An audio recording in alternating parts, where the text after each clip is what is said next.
Maniac in Abraham Lincoln mask tries to brain me with a baseball bat. That's the whole story. Yeah, could you say what he looked like?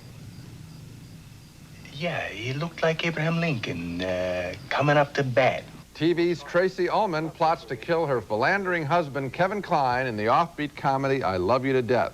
It's one of 5 new movies we'll be reviewing this week on Siskel and Ebert. I'm Gene Siskel of the Chicago Tribune. And I'm Roger Ebert of the Chicago Sun-Times. Our first movie is named I Love You to Death, and this is one of the strangest acting challenges to come along in quite a while. The whole movie is based on scenes in which the characters are lying to each other, lying to themselves, or so spaced out that they can't think straight. The film stars Kevin Kline as an Italian-American pizzeria owner in Tacoma who cheats on his wife. I cheated on my wife. You committed adultery. Yes. How many times? 5 times the last 2 weeks. The wife is played by Tracy Ullman, and her mother is Joan Plowright. When they find out about his philandering, they agree on one thing. The sooner he's dead, the sooner you begin to live. Their first murder attempt involves feeding him spaghetti sauce laced with 2 bottles of sleeping pills. I don't feel so good. No? A little stomach ache. Is that all? What it means that all? Then they get a family friend, River Phoenix, to hire 2 hitmen to do the job. They're played by William Hurt and Keanu Reeves. They look like drug addicts. Well, they are drug addicts. Oh, my God. You hired drug addicts? Who did you expect me to hire? The Red Cross? These are not the world's swiftest hitmen. I'm gonna shoot this dude. I'm sick of waiting. Where are you gonna shoot him? Right here. What do you think? I'm gonna take him downtown? No. I mean, where in his body? The movie is based on a true life story about a man who didn't press murder charges against his wife afterwards after she tried to kill him because he agreed that she had a perfect right to want him dead. The movie was directed by Lawrence Kasdan, whose earlier films like The Big Chill and The Accidental Tourist have also dealt with how we handle death, but not in the macabre way this comedy approaches the subject. It made me uncomfortable. It made me wonder how they're going to get out of some of the trickier scenes, but it didn't bore me. It did bore me to this degree. I didn't see it as as serious a picture as you did. I saw it more as a burlesque comedy. And so I saw, particularly with the Kevin Kline character, that he was just sort of run around as sort of a buffoon, and then he's drunk, so he doesn't know he's been hit. And he was just sort of a cartoon character for me. At the same time, the performances are spectacular in the film, particularly Joan Plowright. I mean, first of all, I didn't spot her. It just seemed like a marvelous original character, the kind of character that was in a picture like Moonstruck or something like that, a terrific ethnic character. Every single one of the performances, except for Kline, in my opinion, are wonderful. But the picture just bored me because the story, I don't know, it's so offbeat that it's like offbeat, it's always on the same beat. I kind of see what you mean. I didn't like Kevin Kline's performance that much either. It was kind of comic opera Italian, you know, like you expected him to have his gondolier's hat at some point. The other performances were interesting. Tracy Ullman, for example, doesn't play one of her bizarre comic characters. She plays this loyal, meek little housewife who was totally betrayed when her husband's cheating on her. Now, I didn't say it wasn't a comedy. I thought it was a comedy. I just think that it's a comedy about death, which is a theme that runs all the way through Lawrence Kasdan's work. I think he's fascinated by the way people deal with the fact that somebody's dead or going to be murdered or in some other way inconveniencing them. You're right. As you say it, I think of Body Heat. I think of The Accidental Tourist. I mean, you know, he's never made a movie that wasn't about that. I didn't think of it that way. I saw it simply as a sort of a bad cartoon with superior performances. Okay, next film, and our next film is a smash hit, Teenage Mutant Ninja Turtles. It's the top grossing movie in the country right now, as you may know, and its success obviously has to do with the popularity of the TV cartoon show on which it is based and with the utter lack of children's films. There isn't a whole lot on the screen to recommend this movie, however, which is basically a brainless action picture mixed with music video sequences. In the movie, the 4 crime-fighting turtles are turned into erect, human-sized creatures after they've been doused with a toxic waste. Their guru is a giant rat. I know it is hard for you here. Good. Underground. Yeah, okay. I want a large, thick crust with double cheese, ham, pepperoni. Lots of jokes involve the turtles' love of pizza, which enables the filmmakers to insert not too subtle advertising plugs for a nationwide pizza delivery chain. Just slip it down here.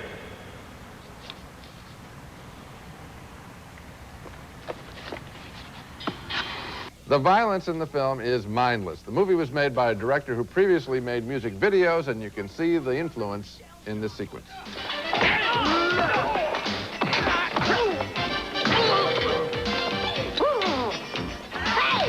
Wait for me! God, I love being a turtle! I don't know what all the excitement is about. The 4 turtles have mostly interchangeable characters. They set about their boring task of conquering dull villains. The turtles talk like surfers, guzzle pizza, and pay only lip service to ninja teachings. I suppose they pay only lip service if turtles have lips. I didn't like the picture, and I hope this isn't a case of kids just settling for something familiar. Actually, I think it is. The movies ought to be a much more magical experience than this. That's why I hate those countless product plugs. Why have kids be reminded of the world in which they spend all of their days? Yeah, and why would a pizza company want to advertise that it's the pizza preferred by turtles who live in sewers? That's an interesting plug.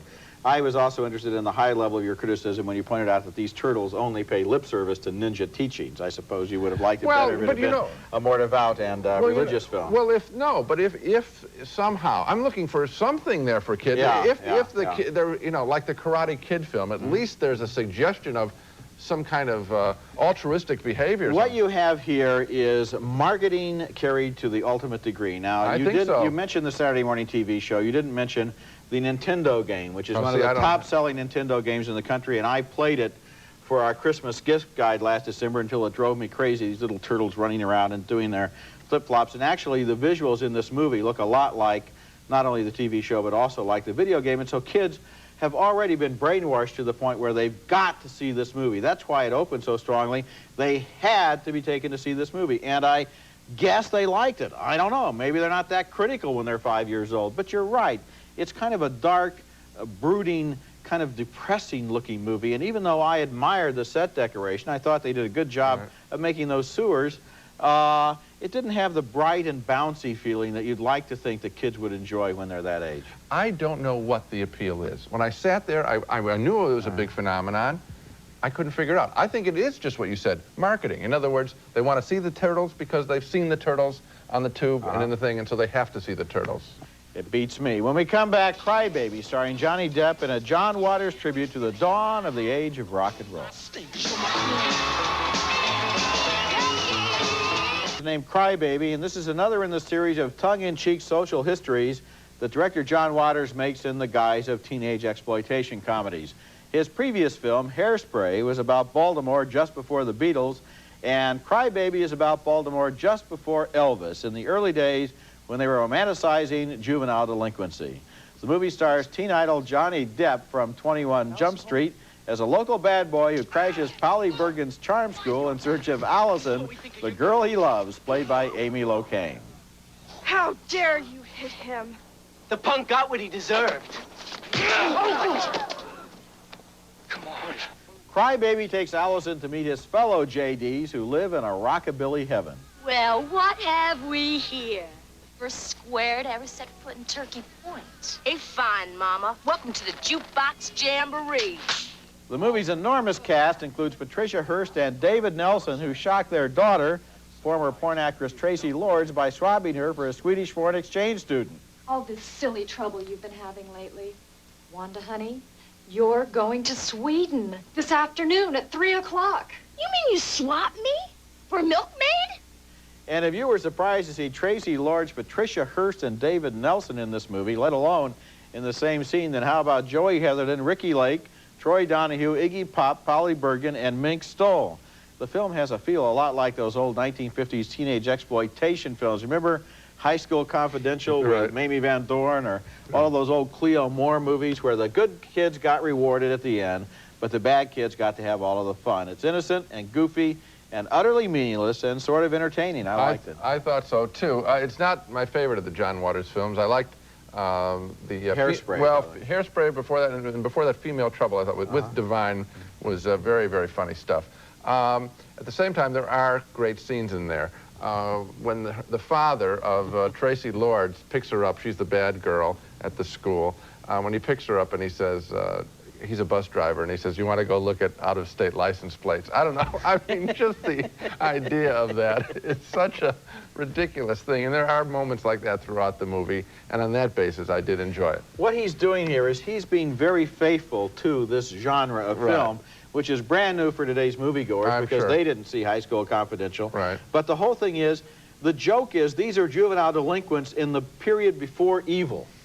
See, the worst guy in this movie is Johnny Depp, and he would be the best guy in a teenage movie made today. He is, what does he do that's bad? He hangs around and looks sinister. He combs his hair the wrong way. He likes to listen to rock and roll. He wears a black leather jacket. Actually, he's never heard of drugs. He's probably never had a sexual experience. He probably doesn't know any bad words. Right, and he's got a heart of gold because he has that one tear. Crybaby is his nickname. He has one big tear. Coming up next, a film that is too strong to get an R rating, says the Motion Picture Association of America.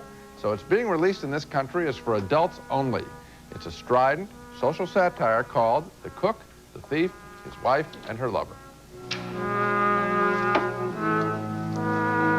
Called The Cook, the Thief, His Wife, and Her Lover, a brutal comedy about the superficial times in which we live, told in the form of violent sexual intrigue played out in a fancy French restaurant in England. The lead character is a disgusting, boorish mobster who berates his employees and his wife at every turn. No, you don't eat it like that. Let me show you. Oh, imagine you are sucking the little fingers of a lady, or...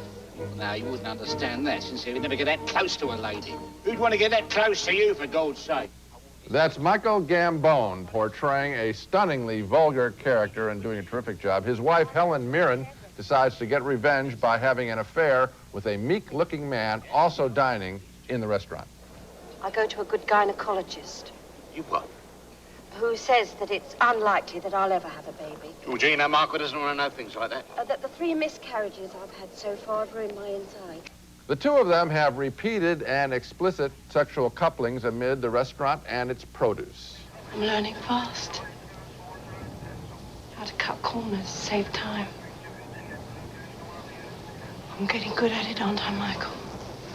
And those meetings go on for more than a week with deceit and revenge hanging in the air. There is some purpose, I think, to the wild behavior in this film. Director Peter Greenaway has fashioned a world similar to that of Stanley Kubrick's A Clockwork Orange, only we're not talking about teenagers here or young punks. We're talking about a much older punk and a thug.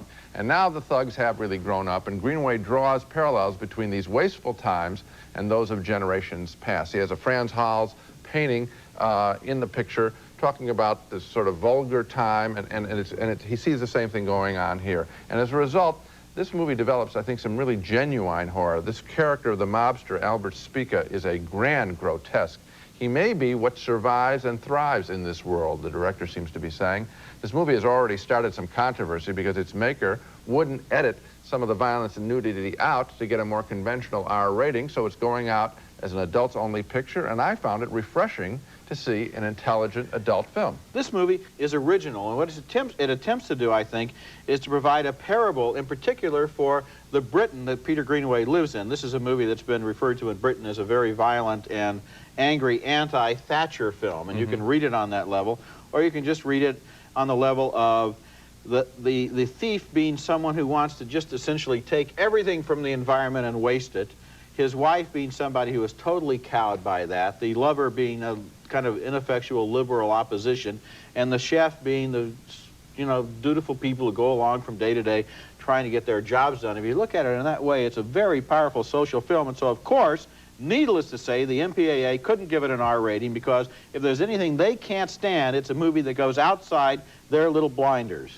Well, I think that, we have campaigned for a long time that there ought to be something called the A rating, which would say that a film doesn't have to be tainted as X material. I think that these people, both the people at Miramax Films, which are distributing this picture, and Greenaway, are taking a risk by having their film go out as adults only, and I applaud them for it. I'm glad they didn't make cuts. We can handle this material. We see such garbage. Of course we can. We hear such garbage and see it on cable every day of these garbage pictures that we review. Here's an intelligent film. It's one of the tragedies of our time that anyone who wants to make a daring film like this has to pay a financial penalty because of the pig-headedness of the MPAA. And when we come back, another controversial new film, Henry, Portrait of a Serial Killer, that also didn't get an R rating for the same reason.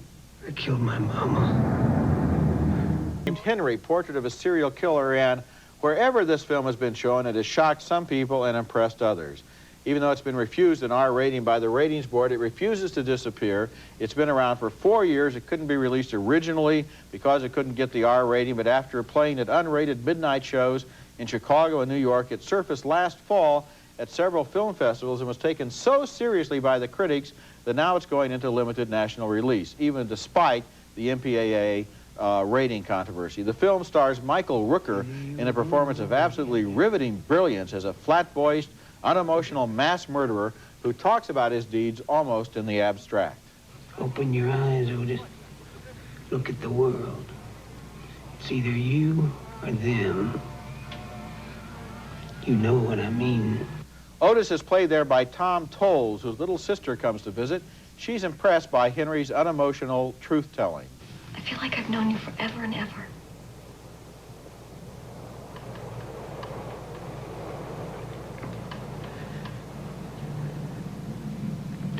Yeah. I killed my mama. The sister is played by Tracy Arnold. The strange thing about scenes like this is how impending violence seems to suggest itself beneath the surface of an apparently casual conversation. Were you really a dancer? I danced some in a club, and I wasn't naked. I wore a costume, but I guess it wasn't very much. When you gonna dance for us? Many of the scenes in this movie are really hard to take, including one where they videotape one of their home invasions. There is no doubt in my mind that Henry is a powerful and important film, brilliantly directed and acted. But why should there be a film like this, a dispassionate record of a mass murderer? Well, because there are people like this, and one of the purposes of serious films is to help us see and understand the world we live in. It's an irony that mad slasher movies like the Friday the 13th series routinely get an R rating from the MPAA and play to millions of teenagers, anyone who can find that legendary 18-year-old adult guardian to go in with them. But let an artistic film come along that really sincerely considers the subject, and it's banished by the MPAA to that ghetto between the R and the X, so that most theater chains are afraid or legally prevented from booking it. This film deserves to be seen. And you know, this must be the only civilized country on earth that doesn't believe there's such a thing as an adults-only movie, a movie that is unsuitable for people under 17. We have the R, which is a joke, very loosely enforced, and then everything else is allegedly hardcore pornography. There's nothing in between. And do you know why they won't pass an A rating? I'll tell you why. It's because the A rating would have to be enforced, and they would have to look at somebody holding money at the ticket counter and say, no, we won't take your money. And the MPAA and the theater owners are too gutless to do that, and so what we have are pictures like this being punished as a result. Well, I think you're right to include the theater owners because they're the ones that would have to do the enforcing. They don't want to get near it. Also, the media, newspapers and radio stations and television stations have policies that they won't play or advertise X-rated films. So it's really the whole network here. Or it's even not just unrated films. You take a paper like the Los Angeles Times, one of the great papers in our country. Its own critics have said that a movie like Henry and a movie like The Cook, The Thief, and so forth are great films. But will they allow them to be advertised if they were rated X? No. There's a sequence when Otis kicks in a television set. And when I saw him kicking in and destroying the television set, I realized that, at least my opinion was, that the director was showing that is the way they have just finished destroying somebody in a car, a couple of women in a car, I think, and they kick in the television set with the same reaction. These people, therefore, view women, people, as inanimate objects, as stuff that, if you don't like it, you kick it in. That's the mental breakdown that has occurred in these heads. And so, by using movie imagery the film deals with tough material. Listen, I didn't like looking at some of the murders there. No. I wouldn't have made the film that way, but I appreciate that. I think somebody's trying to do something serious rather than totally joyride exploitation. It's an unforgettable portrait of a sociopath. Now let's recap the movies we reviewed on this show. A split decision on the comedy I Love You to Death. I enjoyed only the performances. Roger liked the dark comedy as well. His thumb up, mine down. 2 thumbs down for Teenage Mutant Ninja Turtles. We found it to be a depressing kids' film. 2 thumbs up for Crybaby, the parody of 50s juvenile delinquent movies. 2 thumbs up for The Cook, the Thief, His Wife and Her Lover, a provocative social commentary. And 2 thumbs up for the extremely violent Henry, portrait of a serial killer. And of all the pictures, the one I like the best is The Cook, the Thief, His Wife and Her Lover. Well, it's so hard to compare that to Henry because they're quite different movies, but in both cases, what these movies do is they push the edge of the envelope. They challenge you. They make you think. They're not just formula pictures. They're valuable to have. That's it for this week. Next week, we'll be back with Crazy People, starring Dudley Moore and Daryl Hannah in a satire on advertising. Metamucil. It helps you go to the toilet. If you don't use it, you'll get cancer and die. And Impulse, starring Teresa Russell as a cop who gets carried away with her fantasies. That's next week, and until then, the balcony is closed.